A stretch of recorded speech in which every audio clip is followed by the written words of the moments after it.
election platforms. The session will commence at 7 and end hopefully at 10 p.m. This is not a forum for debate.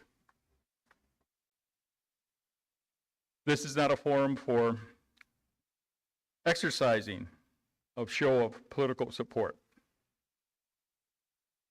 What the agenda will show is that each candidate has 8 minutes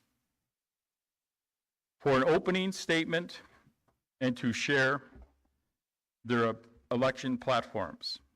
After all candidates have shared their platforms, there will be refreshments over there. Attendees are able to mingle with candidates afterwards, but there will be no question and answer period for this session. We'll leave that up to the 25th, which is the Monday, or 27th. Good, thank you. Rules for the candidates. Each candidate will have 8 minutes to make an opening statement. Time will be strictly enforced. Candidates may not award whole or any part of their time to another candidate. The order of speakers will be determined by the lottery draw randomly, and candidates are not allowed to ask other candidates questions during any type of their statements. So you cannot ask another candidate any question, okay? And since my name is Peter Garrow, which is PG, we'll try to keep it PG, not X or obscene or whatever, okay? So try to be kind to one another. So the first one, Ansley. Or do I mean Linda? Maybe that's right. Let me check. Ansley, that's it. Good luck. Thank you. Sago, everyone. I just want to thank everybody for coming out tonight on a Saturday night. I'm sure y'all had something better to do. My name is Ansley Leween, and I am running for council. I was born to Lee Green, great-granddaughter of Cora and Frank Doreen, and I was born Bear Clan.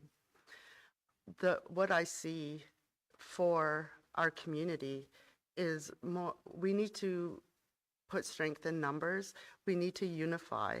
Nothing gets done if we're all sitting on opposite ends of the table, which has been an issue for many, many, many years.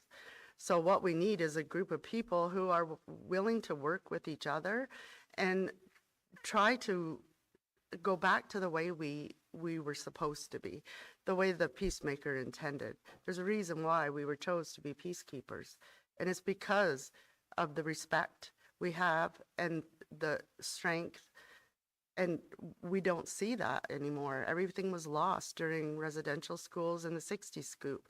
So people now, after coming back from residential schools, are holding their kids closer, but as a result, we're also seeing a lot of addictions and homelessness in the community, and it all stems from intergenerational trauma. And I think that the fact that there are so many addicts and homeless people in the community, that is an issue, and it is a priority, because our people should not be on the street, and our people should not go without help for addictions or any other mental health issues. So that is one of my priorities. I would also like to look at the different policies and procedures that are currently in place at MBQ, especially housing, just the way tenants are chose and who resides in the homes. I understand that there is subletting happening in the subdivision where we have a person, for example, might be in geared to income and they're renting the other 2 bedrooms in their apartment or duplex to non-status people. So they're paying geared to income $200 a month or whatever it was geared to, and they're making $800 off of each person they have in those rooms. So what happens is housing will ask for a surprise inspection, but gives them a date and a time. So all they have to do is clear everything out. When we have so many homeless people, we can't afford to be housing people that are not even Indigenous. just because it's a cheap place for them to rent. I would also like to see, I would like to go back to the way we started. I would like to see us all work together as a big family, because that's what we are. And instead of putting people in silos and putting people down, and anything good happens to anybody in the community, nobody congratulates them. They talk about them. And that's not right. We should be supporting each other all the time. And if we don't get the support we need, we can't make a change. And without a change, nothing's going to be different. We're going to still remain where we are, where we have been for decades now. And that can't happen. One of the main things I would like to see is a committee formed, an advisory committee formed in the community that's not accountable to council, that consists of community business owners, youth, mental health workers. We need to hear from the language school and the seed sanctuary. Those are all things that we should be able to bring tourism to our community just based on those two things alone.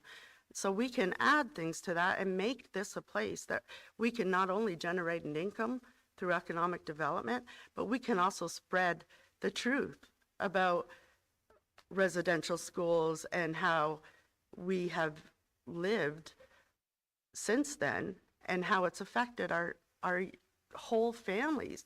Everybody here has somebody affected by residential school or the 60 scoop. And only we know how to deal with that. So we need to work together. We need to become one and not in silos and not fighting against each other.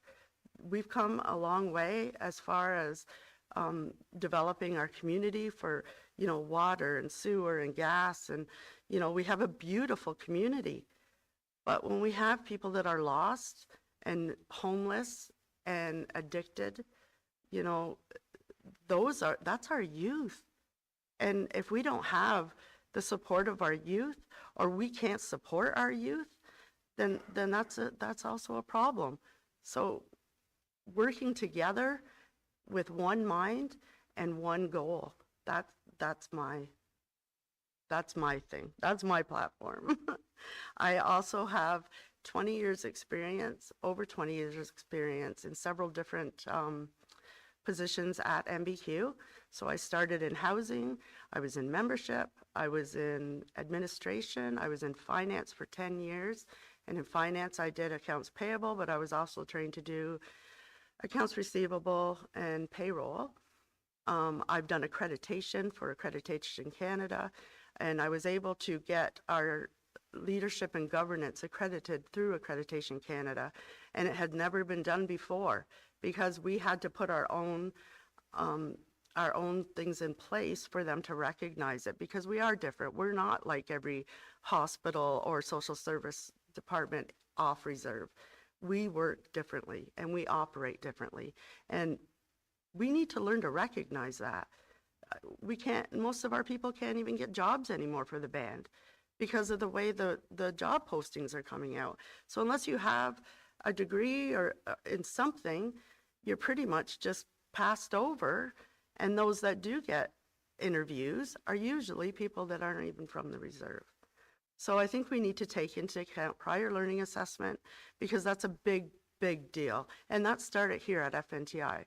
And it also started when I was working there. I was the admin assistant. So prior learning assessment, being awarded accreditation for what you learned growing up and what you learned just by life experiences.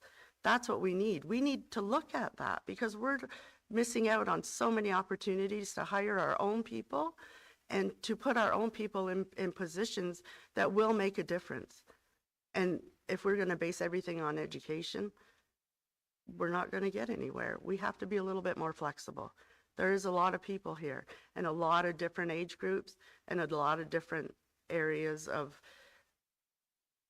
I guess, strength that we hold as one. So if we work together, I know we can make a difference. 30 seconds. I'm done.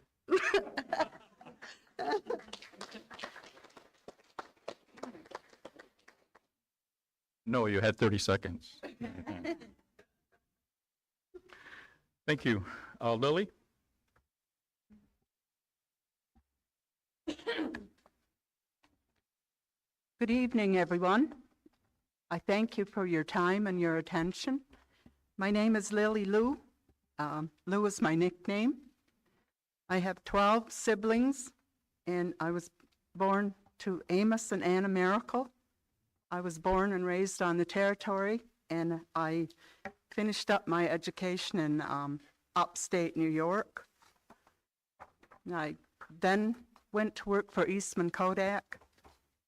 Stayed there for quite a few years, and I retired, and then I came back here to the community. But while I was gone, I kept pretty close contact with the people in the reserve and the customs here. And when I came back, even when I was gone, I volunteered constantly at the schools, at the sports complexes, auxiliary police, fire departments. It was never-ending things to do, and it was interesting, and it really was, it was very, very rewarding to me and my family. I have one daughter and 2 grandchildren and a son-in-law, and my volunteerism here this past couple of years has been with the Mohawk Fair 2 years ago, with the powwow this past year, and community events, many activities within the church with the youth. And at one point I helped coach the soccer in Melrose for a lot of the Native children. Then I was asked about running for council. I've never been on council before. This is my first time. And my platform would be to try to improve the communication to everyone, and to have the transparency in all aspects of information shared. More resources to aid seniors to stay in their own homes as long as possible, and preserve Mother Nature, or Mother Earth. I believe in recycling, free cycling, to give items that are still usable to those that may need them or want them or could use them for something. And that would generate employment. It would bring awareness to the recycling that every day we see items along the roads, in the fields, in our waterways. And to me, it's, I think it's just it's sad to see all of that, when reality is a lot of that stuff could be reused and recycled and reused and used for a lot of different things. So we need to take care of the earth and the waterways. It's essential to our well-being and our future and our everyday needs as well. Fact 1 is that one water bottle takes 450 years to disintegrate in the landfill. And we think of all the thousands of bottles every day that end up in them landfills because we don't recycle properly. With recycle, we could benefit in many ways. There would be employment, there would be money coming back. They make carpet, playground equipment, plastic buckets, fleece.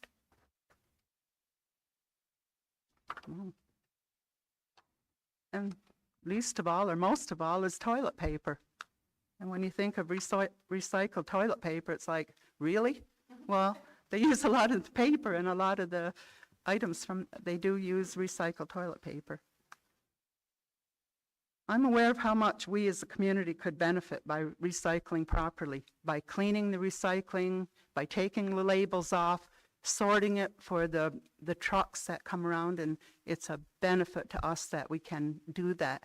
And I think it would benefit all of us if we could just do our part and clean the recycling so that it can be reused when it's trucked off the reserve. Lastly, I urge you to look at the candidates' information and vote for the people that you want to represent you as a people. My goal is to be able to impact our people in a positive and respectful way to move forward as a team. Regardless of who gets in, who gets elected, we need to work together to be the change you want as a people and a community. And I can commit to doing the best that I can for our people if I'm elected. So again, I thank you for your time.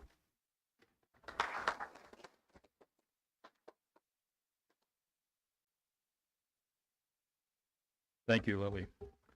Linda, are you ready? Come on up, Linda.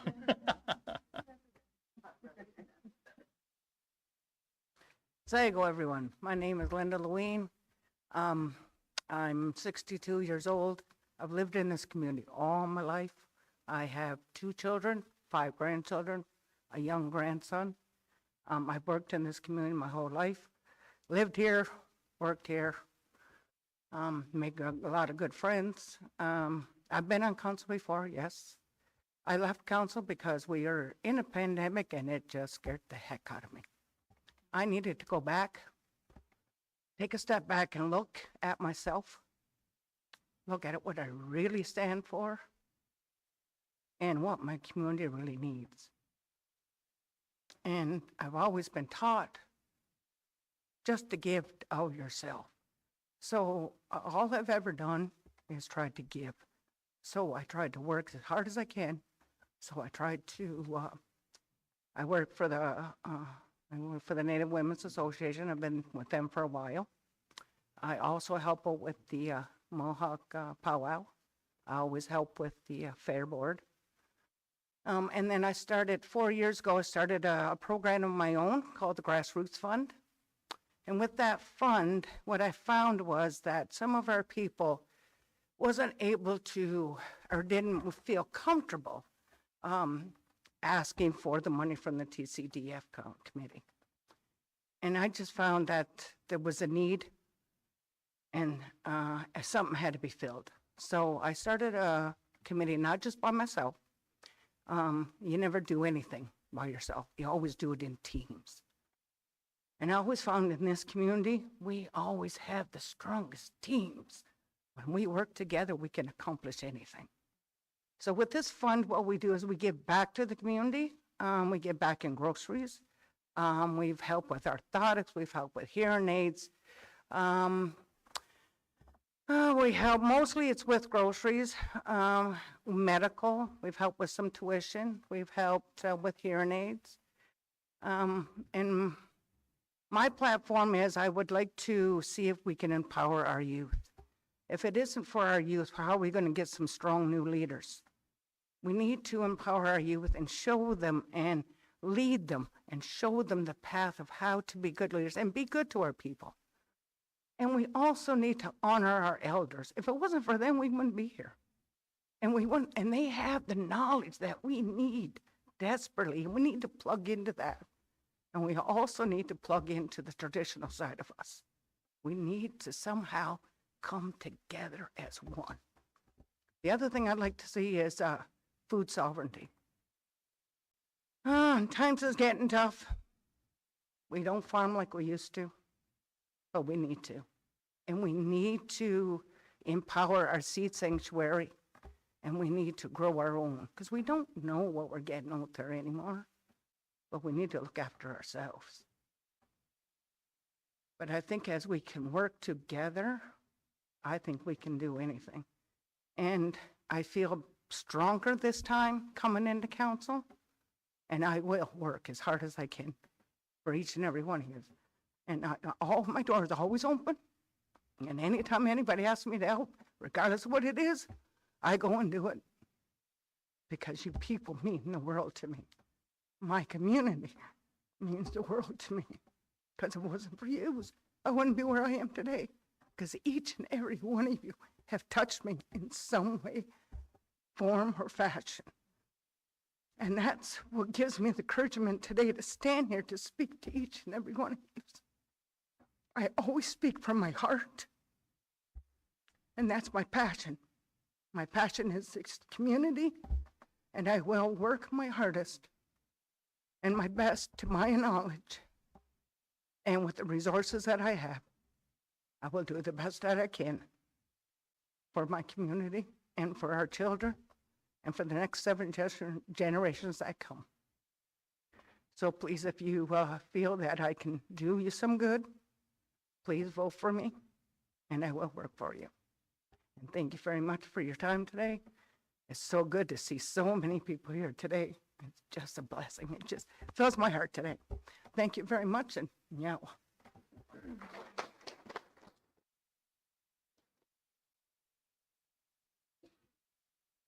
Y'all go. Aaron.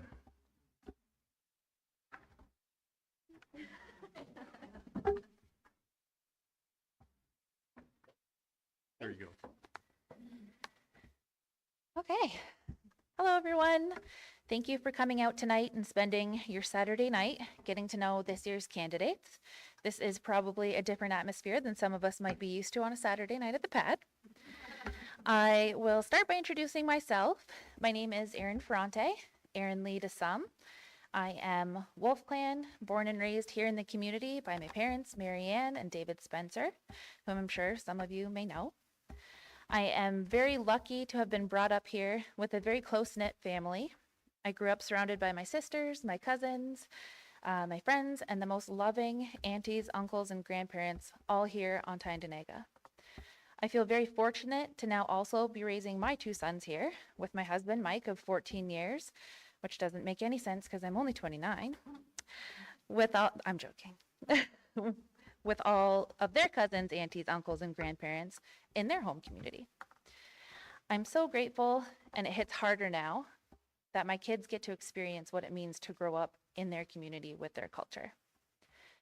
With that being said, I know that many people want to hear how we as candidates plan to make changes here in our community, which I personally view from a couple of different angles. So from the first angle, I do not want to make any promises that I can't uphold, being only one part of a working council. I also feel very strongly that the changes our community is so desperately looking for should come directly from our people, not top down from council or anywhere else. So I do not have a personal agenda. I'm not coming in with any grand schemes or plans to flip our community overnight. What I know I can do is be a positive, open, available, and committed member of council who helps make decisions based on the needs and the input of our community. Because that's what councilors are elected to do. We're put in place to serve the needs of our community members, and I know that I can uphold that pillar. From the second angle, I do have questions, suggestions, and ideas for ways to create change, but they're very fluid and flexible and will always be open to suggestions and cues and the needs of our community. Change ultimately should be led by you. With that being said, here's some ideas that could be considered. Working towards sovereignty or self-administration, which is a very common reoccurring conversation within the community. How do we work together to make this system of chief and council work for our community? How can we generate more revenue for our community? Could we run bingo out of the council house as it sits empty for a majority of the year? Or a regular market or other venture? Could we retrofit Briar Fox to generate income throughout the entire year? For example, could we update the clubhouse to be able to accommodate weddings or meetings or events, etc.? Could the band implement a restaurant out of Briar Fox that they run? The more economic development that we have equals more jobs for our community members. We could consider establishing community bylaws that focus on community safety and that are customized to the needs of our people. This would also help in our move towards self-administration. And for example, bylaws could include animal control, so making sure our dogs are leashed, animals are contained safely, and our pets are vaccinated.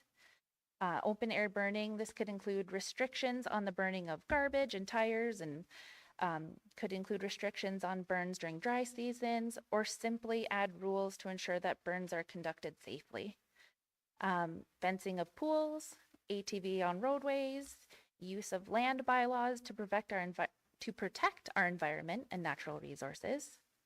Residency and renter bylaws, not to be mistaken with the marry out, get out bylaws that we've all heard of, but to ensure that our land is being utilized by and for our people, and that we know who is in our community from a safety perspective.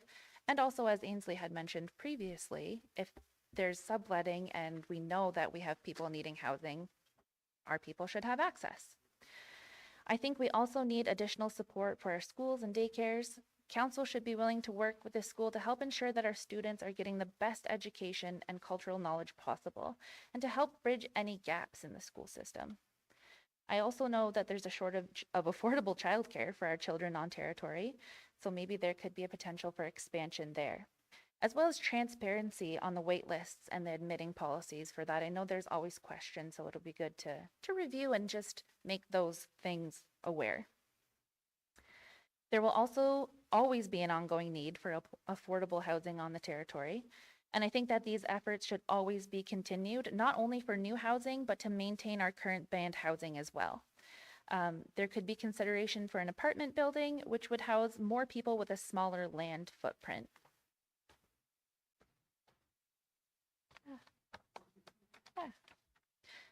I know there's also always a concern with transparency with housing as well, so I think the housing policies and wait lists should be evaluated regularly to ensure that they are as transparent as possible. Transparency as a whole is always a huge concern for the community. Members put their trust in those that they elect to not only make decisions on their behalf, but to consult with them before decisions are made that affect the community socially and economically. Councillors should uphold that trust by being transparent at all times, especially around large purchases and decisions that have a large impact on our community.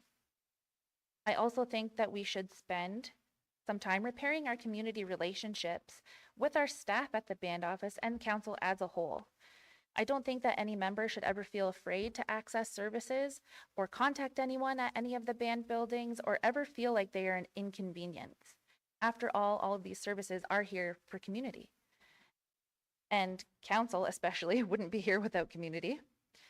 And on the flip side of that, I also feel that our band staff and council should not feel intimidated or afraid of members or council as well.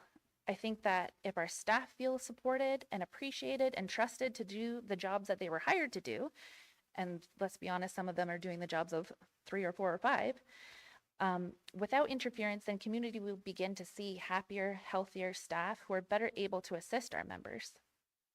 After all, the majority of our staff are community members as well, and I think that that's something that we oftentimes forget. I think that we can move towards healing the relationship by being transparent, positive, and mutually respectful between everyone, council, employees, and members. Ultimately, I'm sure that most of our community would agree that whatever direction we choose to move in, if we move together and work together, we will be much stronger. What I would love to see is our families in the community being taken care of, feeling safe, and having access to services, and being able to raise our next generations in a community that is safe, healthy, and thriving. I feel confidently that with community support, I can help our council move towards this. Thank you.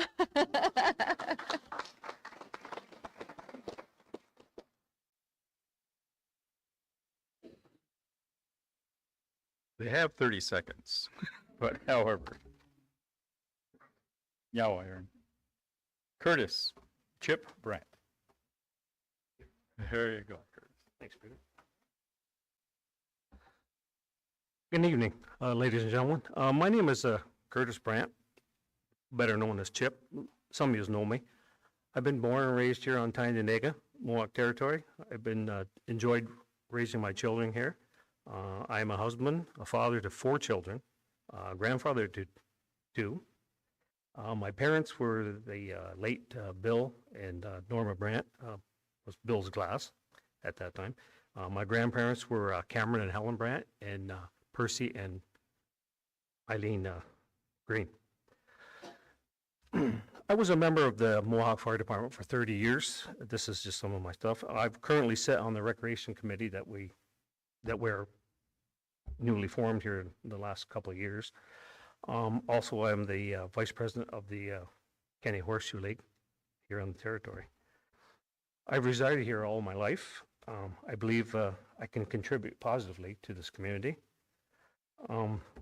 Here are some of the things that I seen that we should focus on, and infrastructure and economic development was one of them. Creating our own source of revenue for the territory. Building attractions. I don't really know what happened to the museum, whatever happened to that, but it could still be in the works. But anyways, carrying on, the like building like a grocery store, stuff like that, like trying to create unemployment for the people here, be it our youth or even our elders for that. Develop a plan, like I think we're all on the same page here. We're all touching on the same subjects. Develop a plan for the golf course. Like, that's just silly to have a business back there and we can't utilize it the whole year round. I don't know why we can't, but anyways, that's just my thoughts on it too. And then some of the other candidates here too had the same thing. We need to create more opportunities for our youth and our elders to participate in healthy activities, organized sports, by building facilities like a gymnasium, pool, indoor walking track, stuff like that. And I think, and we're on the rec committee, we are trying to get this stuff off the ground so that we can do that. So that as a community, we can all share in it, whether it's young or old. We also need, the other thing is, we also need to keep our Mohawk language alive. I strongly believe in that. We need to support it with their initiatives and creating new ones as a community. So a few more opportunities. We would want to educate, ensuring that our current funding system for our education also supports our community members, because I did do some research on that, and we can't fund all our people that want to go to school. It's just not possible. So us as a council, I guess we should be transferring, trying to get more funding for that.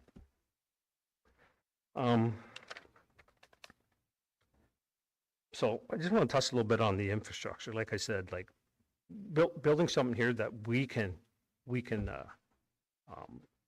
use as our revenue, like whether it was the Tim Hortons hotel with a conference hall, whatever.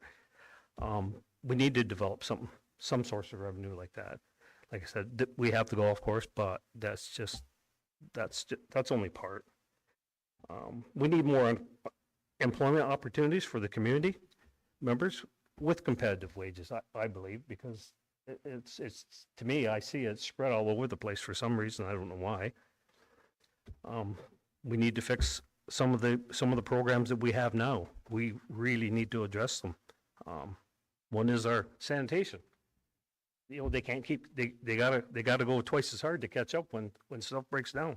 Like, I don't know what we're supposed to do, but whether than buy a new truck or something, I don't know, something like that.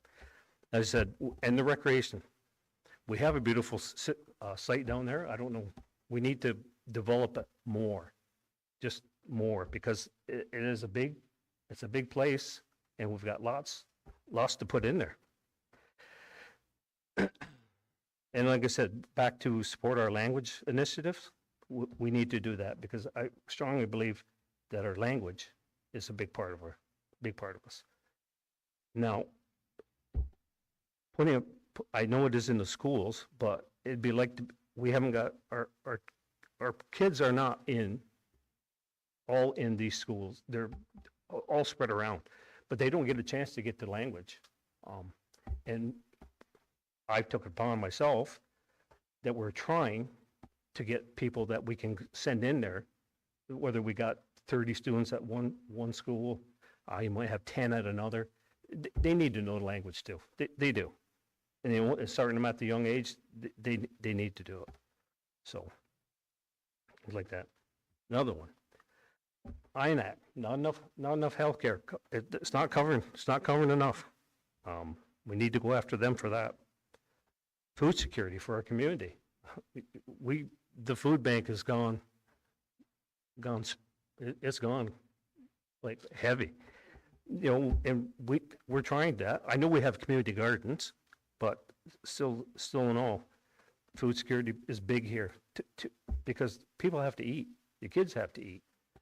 You know, stuff like we have to make sure that program keeps going and carries on. Making all programs available to all the members, including staff. Like, you know, you just can't single out. They're community members too, whether they work here or not. They should be able to enjoy the amenities of whatever else that the programs offer, and sometimes that they can't. So, other than that, we need community support, consultation when making big purchases. We have to tell the people. That would be my goal. They need to know. There's still people asking, what's that big building going down in the corner on number 2? Some people still don't know. They just see a building going up, so they don't know about it. So other than that, like I said, no secrets. We can't have secrets here. It's got to be transparency and no secrets. That's a big thing here for me that I see. So other than that, that's all I got. I'm good.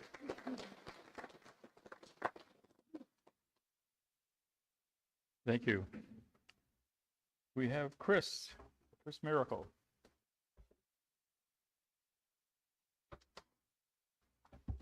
Sergo. My name is Chris Miracle. I'm a son, brother, father, and grandfather. Previously worked for the Mohawks of Bay Quinte for approximately 20 years, Director of Housing, Parks, Recreation. Prior to that, I did a carpenter apprenticeship program with the community. Since leaving the community for work reasons, I've traveled from Alaska to Australia and First Nations all across Canada to promote community development via strategic planning. I'd like to thank and acknowledge the fine Mohawk women who nominated me for re-election. The council, your confidence does not go unnoticed. My campaign is premised upon 7 generations' teachings. Sustainability will be paramount and will provide me with great guidance in decision making. Food, water, and shelter are basic necessities of life. Chief Miracle, successive councils, and our staff have done incredible work securing potable water for most households, with more and more coming online each year. This has been a massive multi-year undertaking and is coming to fruition. The finish line is in sight, and I will ensure we reach it. We need to implement a food security strategy. Households should be encouraged to grow their own food.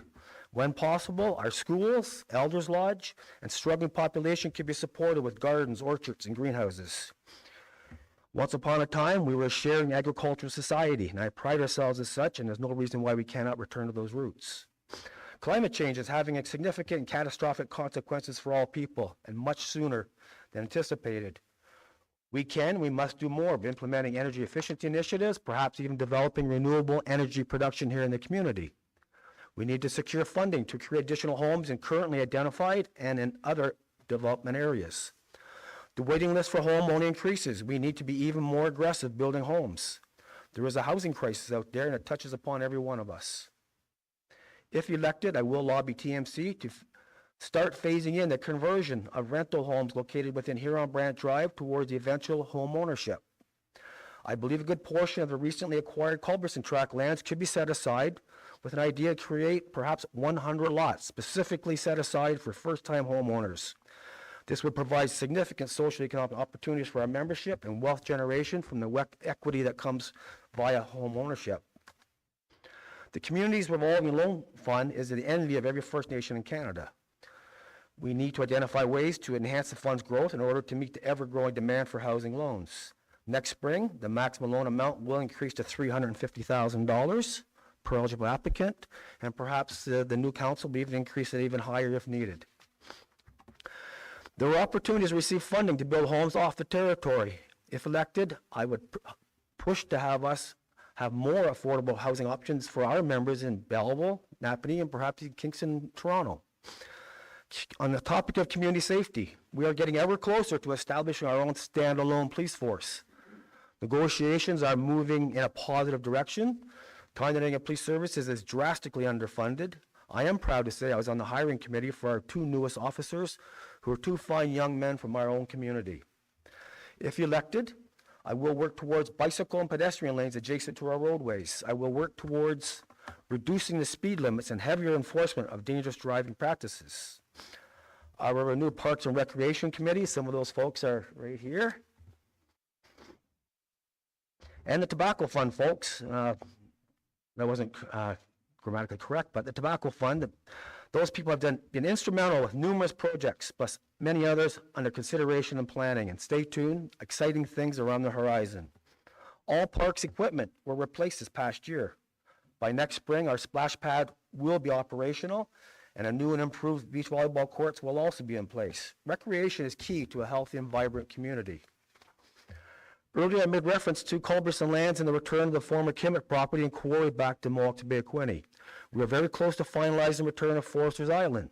I'm confident we can finalize this deal this next year, which would provide more opportunities for recreation and in particular hunting. We all know there are currently limited places for our people to hunt and fish. On the topic of our people, I believe we need to celebrate one another's successes even more. With that in mind, we hosted our first ever volunteer appreciation dinner this past year, and next year's dinner will be even better. Well, on the topic of our people, and whereas I'm running on a platform of positive thinking, it would be remiss on my part if I didn't share my disappointment with the lack of transparency and accountability I observed during my first term on council.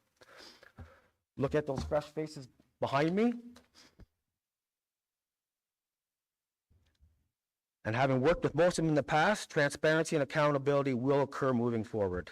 I truly look forward to working alongside of you, those who you select to represent our community. The past 2 years have seen numerous successes. Women in the Trades built 2 award-winning transitional homes at Red Cedars. 2 tiny homes will be placed in Shannonville. Numerous other rentals have been built and many others in construction. The lacrosse box is receiving a retrofit. The powwow committee has been reestablished and celebrated a very successful powwow. Again, thanks to some of the ladies here. And Trevor Brandt, he's not here, but Trevor was instrumental. We obtained a significant settlement of the Culbertson land claim. That money received will give us community many positive options moving forward. There will be increased challenges ahead negotiating our land claims, policing, hunting, fishing rights, adequate funding for health, education, roads, infrastructure, and tourism. But a short list of things, challenges we have ahead of us. The work never stops, and I want to be part of it. We can do a better job attracting outside investment to develop our industrial sector and achieve truly self-sustainability. Where there are challenges, there are opportunities. With your support, I am confident we will continue to build a vibrant, prosperous, safe and healthy community for our children, grandchildren, and future generations. Yawagoa.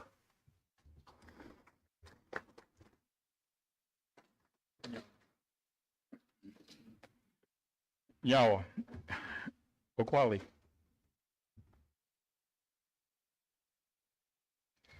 Thank you everybody for coming out and those that logged in online. For those of you who don't know me, my name's Agui Brandt. Legal name's Chase, but I go by Agui. I was raised on the territory. I am the youngest of 4 children born to Harold and Darla Brandt, a father to 4 children, a husband, a brother, an uncle, and a son. I value family and community. I'm known for my kind personality and support throughout the community. I've always felt it was important to give back to my community, and I've made it a priority over the years through donations, volunteering, coordinating food drive and gift donations, converting lacrosse box into a safe outdoor skating rink, and working as a volunteer lacrosse coach. I believe that we all have a role to play in protecting our community, and this is why I served as a volunteer firefighter with the Mohawk Fire Department for 6 years. My wife and I currently own and operate Eastern Door Thrift Store here on the territory, and the plan of this business is to give 25% of the gross income back to different community organizations.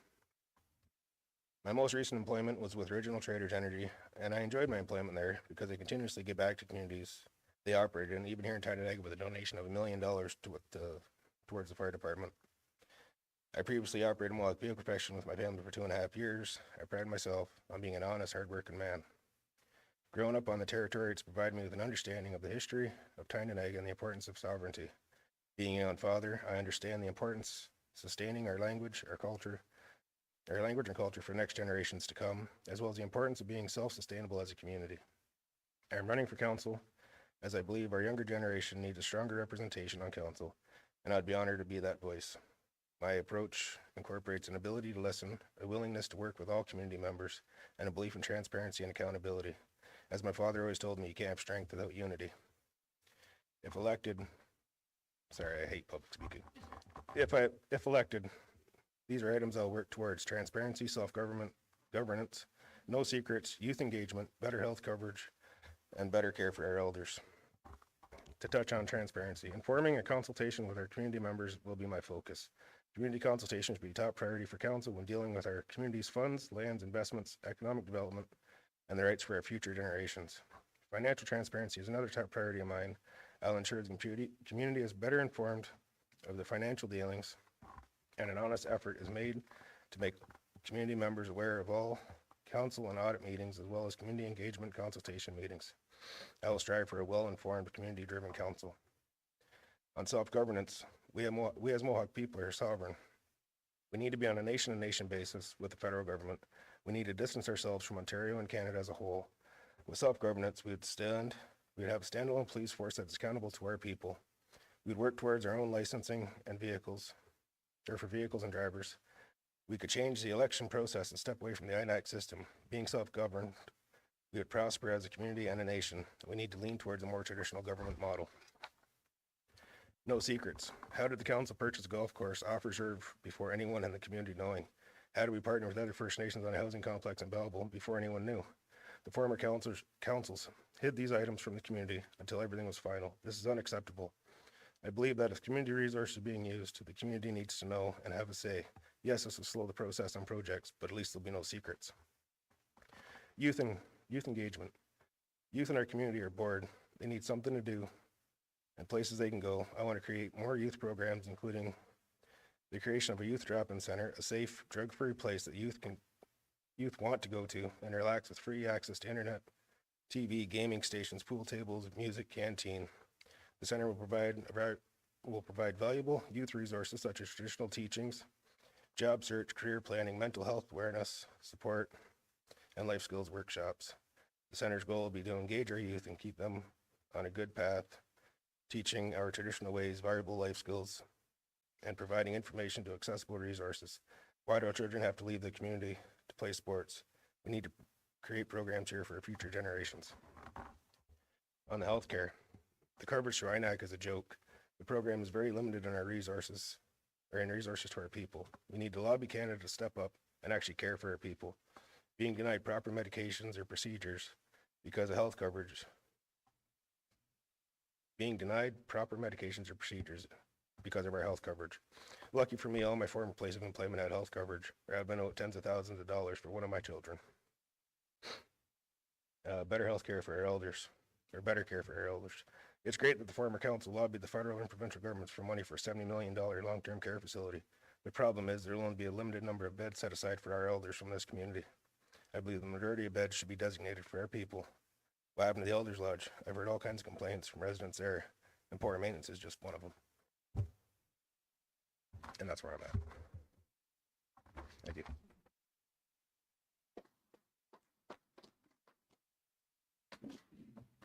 Last but not least is Chris.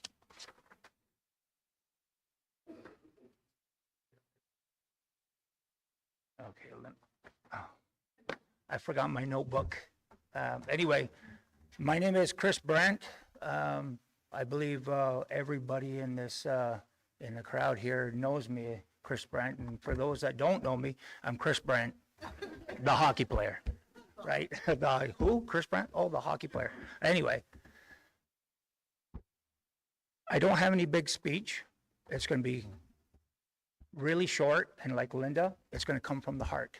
It's nothing that I've written out in the last month, okay? The hockey player, it was all about team. Ever since I was knee-high to a grasshopper, right up until still this day. Anyway, all about teamwork, and we have heard it by most of the candidates here. It's all about the community. It's all about those running to become a part of a team, because a team is stronger always than an individual. There's no I in team, but there is a me. So if I do my job and the next does their job, then the next does their job as me's, it becomes a team. Okay? My father is Lester Brandt, that just walked into the room. My mother, she's gone to visit with her family in the sky world, Brenda Brandt. I have 2 older brothers, Kevin and Trevor, and 2 younger sisters, Colleen and Charlene.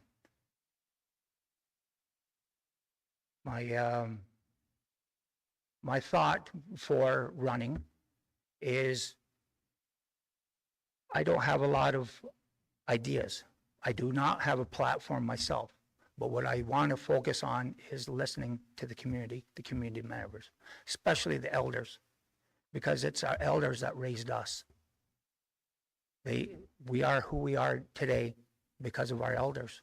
We take care of our elders, and as was said before, trying to keep our elders in their homes as long as possible if they wish. We have to find and set aside funding for that, take care of our elders. We could teach our children about the ways. And in saying that, I left the community when I was 17 years old to pursue a career that was in my heart. The community helped each other.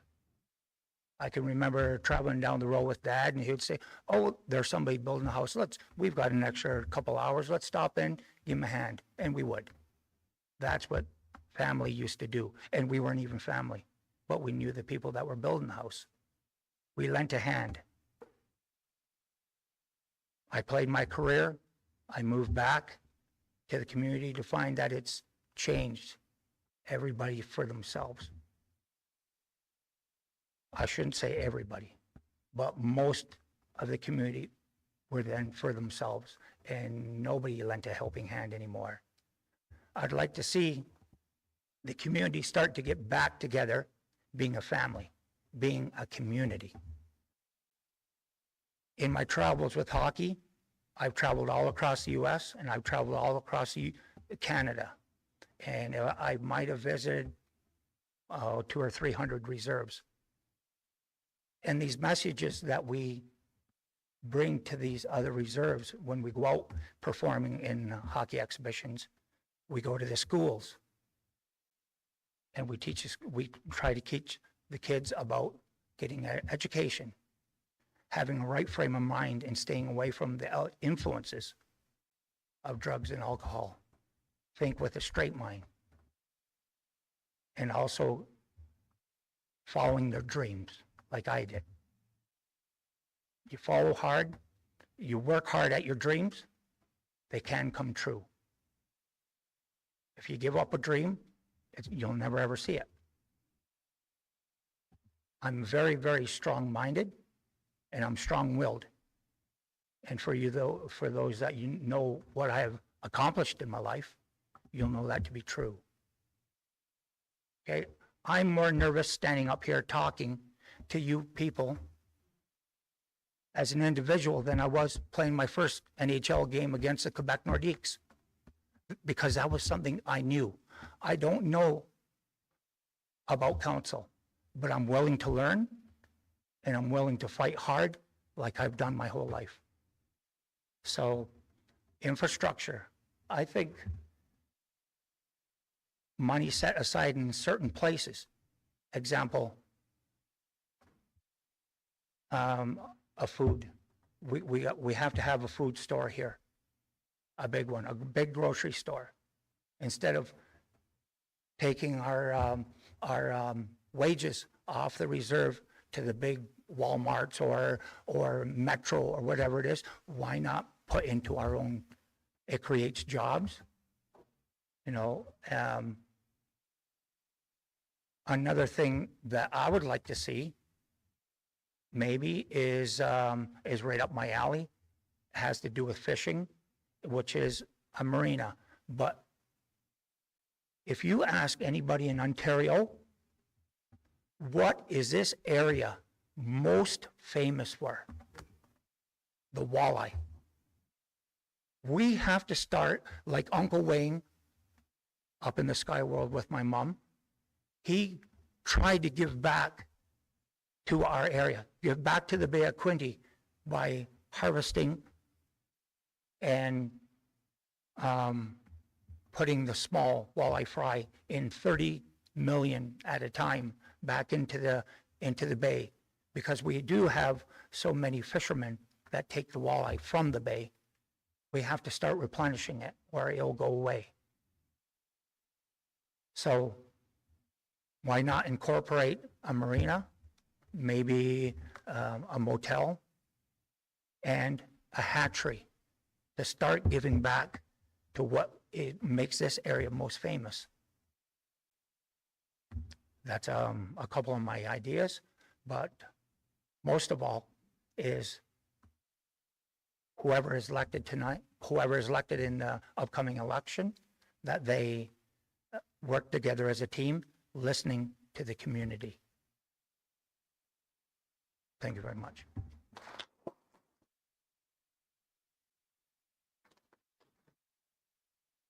Yao, Chris. Okay, I just have a little housekeeping to do.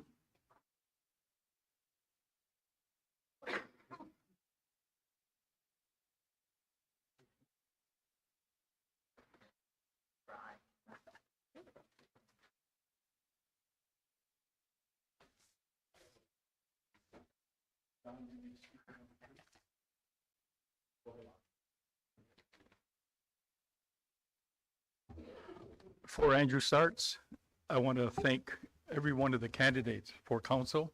I think they deserve applause. Okay.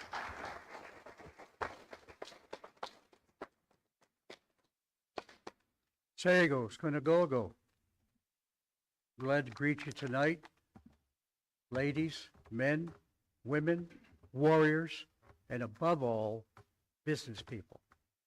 That's what I'm interested in, business people. My name is Garonyak Geso. I am the son of Garonyak Dudje, who was on our park down here. Every time you go by, you can see his name, Garonyak Dudje. He was one of the most amazing men I've ever met, and I'm so pleased to have been his son. He gave me much information to work with. There's two things only that I'm interested in to mention first before I give you a story. The first thing is we don't have any bank. If I am elected, within 3 months, we will have our own bank.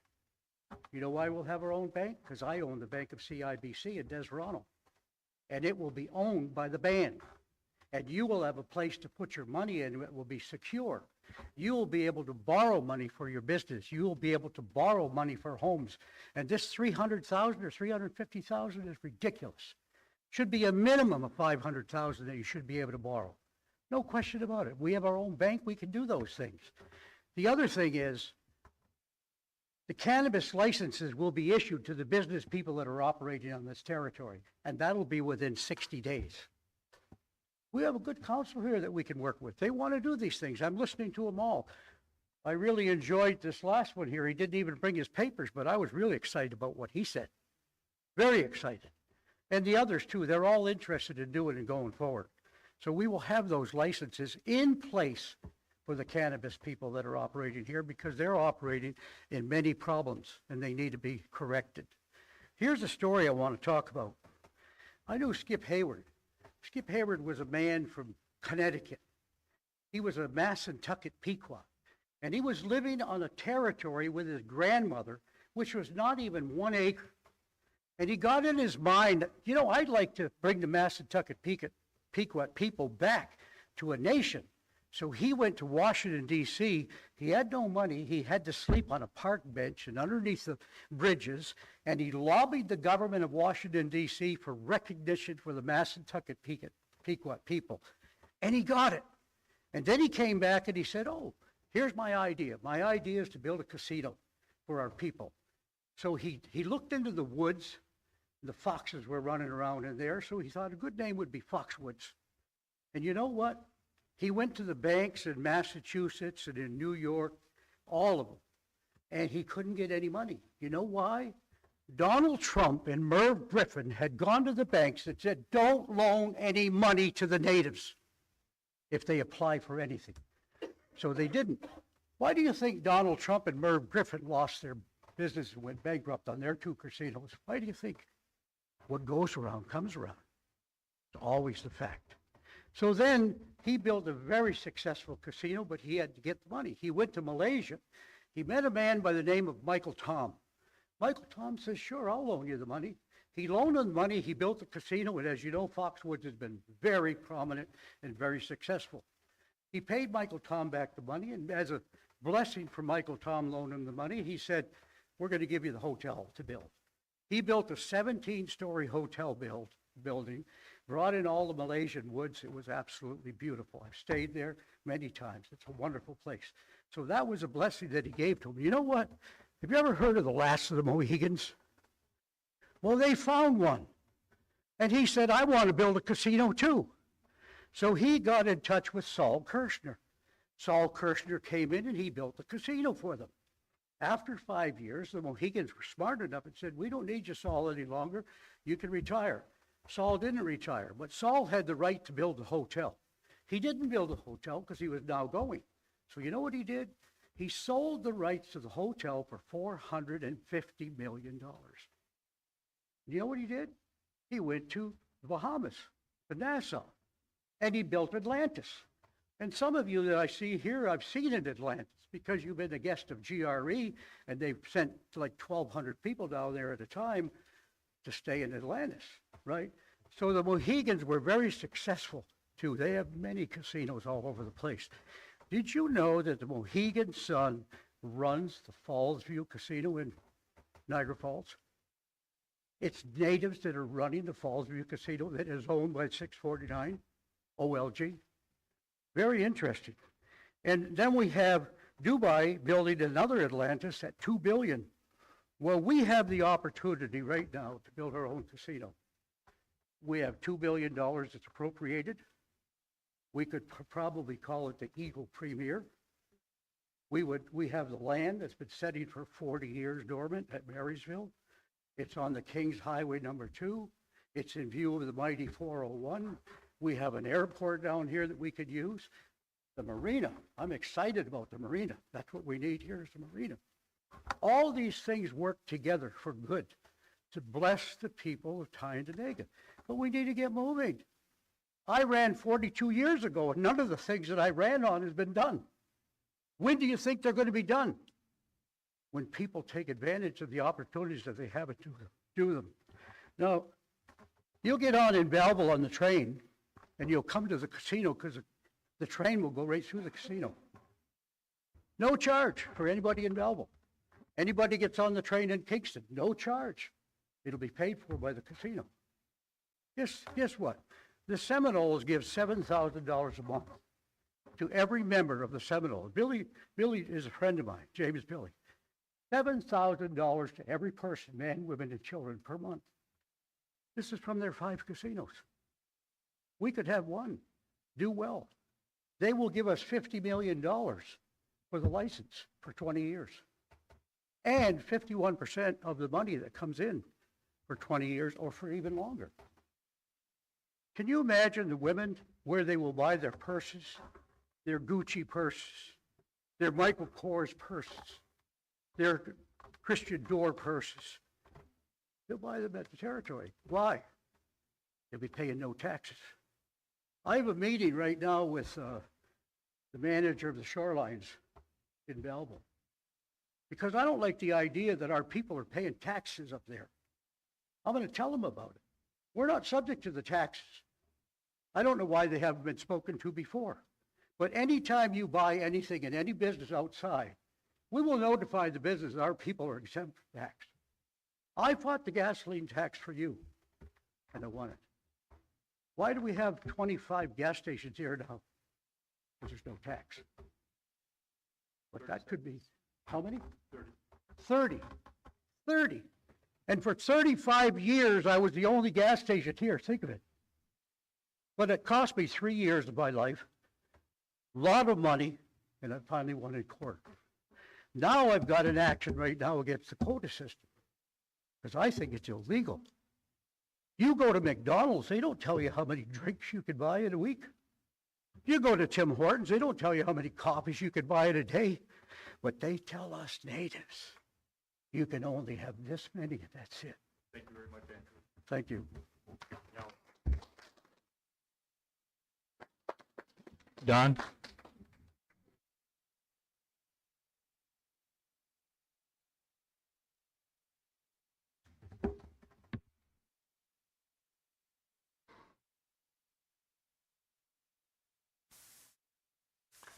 Sego sewat gwegong. Yonyats adarot sario ronatayoni. My English name is Donald Miracle, and I'm the elected chief of the Mohawks of the Bay of Quinte, and I'm a member of the Wolf Clan. My mother was Vera Miracle, and my grandmother was Sarah Jane Miracle. Those were the only parents that I knew. Growing up in poverty, I understand poverty. I can empathize with people that are struggling. I find that many of our programs and services create barriers instead of bridges. It takes our budget to run the communities $81,149,010 this year. In addition to that, we had $71,514,256 in major capital projects. This is for an expansion for the community wellness building, a $30 million disaster mitigation and water line that's being built. It's called Phase 3. We've installed Phase 2. We've installed Phase 4 with the contribution from the department of $4.4 million. Altogether this term, we've installed $63 million worth of water lines. I was instrumental in lobbying ministers to get natural gas line extensions. Construction started on the 13th of November this year. Previous to that, we lobbied Union Gas at the time when they were boring under the bay to get $1 million gas line built on Bayshore Road and part of the York Road. This saved money. I'm representative. I chair the Chiefs Committee on Housing and Infrastructure for Ontario, and on January the 17th this year, we were able to get Doug Ford to commit for the first time providing capital to help deal with the backlog of housing on reserves. We had our first tripartite meeting this past Friday. I'm also the chair of the Chiefs Committee on Energy. It was that committee that lobbied to get the delivery charge off of your hydro bills. I'm a member of the Chiefs Committee on Health, and I've served on many other boards, the F&TI board, the Festival Board, the Christchurch Restoration Committee, the Ganyongi Festival Board, and I'm an advocate for language. Our nation, we must preserve the things that are integral to our nation, our treaties, our language, our ancestral and inherent rights that come from, that go back and predate colonization or the discovery of Europeans from North America. We must understand what our treaty means. The treaty is for the Six Nations, their heirs, and their descendants. And the deed says at no time shall any other nation of people under any pretense whatsoever try to claim those rights. There to be no sale, lease, conveyance, gift, or exchange other than among the Six Nations. And if that happens, then the Crown can resume the title of the land to itself and the Crown's heirs and successors. So we go by that treaty. Right now, there's Bill C-53 before the House of Commons, the media legislation. That will create an infringement on our rights. It will water down our rights. If they get the same rights that we have, the government is not going to put the amount of money in the non-insured health benefits, and we will see a reduction in the availability of health care for our people. We state that the government cannot make unilateral changes to accord people who are not descendants of the treaty rights people without the consent of the treaty rights holders. That is one of our inherent rights as a nation of people who entered into treaty with the Crown. So the chiefs are caught up in that. There's other legislation, the distinct health-based legislation that's before the House of Commons. The chiefs are asking, what is the intent of the legislation and how is that going to improve the health of our people? Policing as a statutory service. They want, where's the money? To hire adequate officers so you have officer safety, so that there's accountability to the community. Where's the money? Oh, well, that's dealt with separately under the Appropriations Act, under grants and contributions. That is discretionary spending on the part of the government. It's not statutory. And whatever the mood of the political party is and their priorities, that determines the level of spending and where that money will land. You need council members that, first of all, are committed, that have the time, that will come to the meetings that are necessary to conduct the business of the band. If they don't have the time to attend meetings, then the business doesn't get done. It keeps getting postponed and postponed. The staff are quite willing to work with the council to work toward the collective decisions of the council. If the council can't agree, it stalls decision-making, it stalls lobbying, and we can't stall too long because we miss the boat an opportunity to get the funding to get the work done that the people want done. Right now, through intense lobbying, because right now there's only so much capital money. There's $109 million in the Ontario region to deal with all of Ontario's housing. It will take 99 years to get caught up with housing. In our community, we have 140 people on a wait list for affordable housing. Six Nations has 800, and there's just as many hundred probably at Six Nations, Ganawagi, all the Iroquois communities. I said we need to make this a priority. I defended your tax exemption at point of sale. When the Minister of Finance came to meet with the chiefs and the Grand Chiefs at the time, they were willing to go along and wait 2 years for the government to pass legislation. It was myself that first stood up, along with Joel Abram from Oneida, who was chief then, said this is not acceptable. You're taking away a long-standing arrangement with our people to be exempt at point of sale, and our people will not stand for it. There'll be protests. So the deputy minister said to Arby, we're going to meet with our minister in Charlottetown. Was that I have to go to a committee meeting and I got to take the people and answer. And it better be that there be no changes. I said that should have been accommodated between the discussions with Canada and Ontario. For 2 months, people had to send in their receipts and get reimbursed. But then eventually the exemption at point of sale, because pressure was put on the government and said we won't accept that. We have a $57 million application into the Disaster Mitigation Adaptation Fund from Infrastructure Canada to construct 30 kilometers more of water line.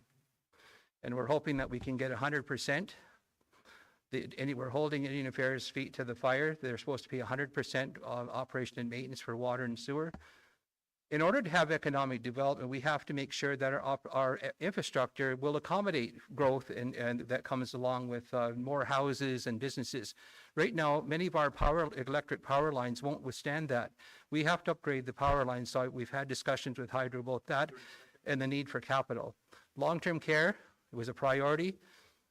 I chaired the Chiefs Committee on Long-Term Care, and we were able to get the government for the first time in 25 years to make licensing available, and Tyndonega got a 128-bed licensed facility, and it's under construction now. The band's contribution is $3 million by having a multi-government approach. There's a lot of work to be done. You need leaders there. You need people who are determined, who will lobby effectively on your behalf to bring both results. And I'm very much a results-oriented chief. You can have all the rhetoric in the world, but if you haven't got none, you're not going to be able to do a darn thing. Thank you.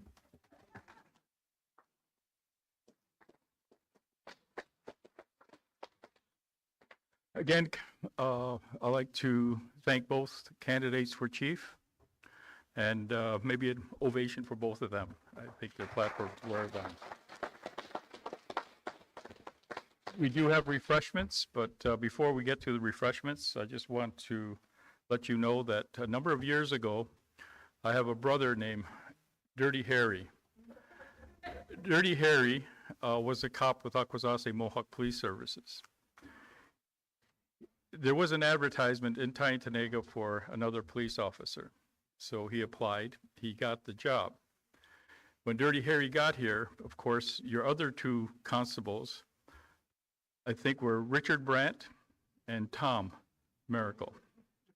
So the Deserano newspaper had a big headline saying, anybody, any Tom, Dick, or Harry can be a cop in Tyingtonega. That was my brother Harry. He went, he went on to become an OPP, and then he was in Brantford for a number of years, and he had passed on. Passed on because of diabetes, the stress that comes, which is a terrible disease for all of our people. So that's why when they asked me if I would come up, I go, I'd love to come to Tyingtonega.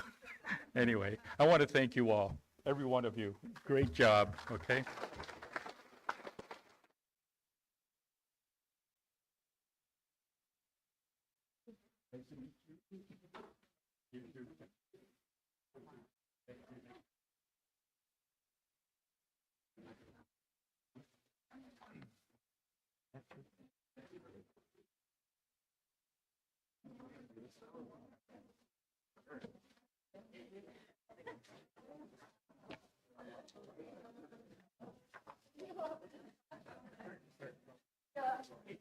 Now what? I don't know.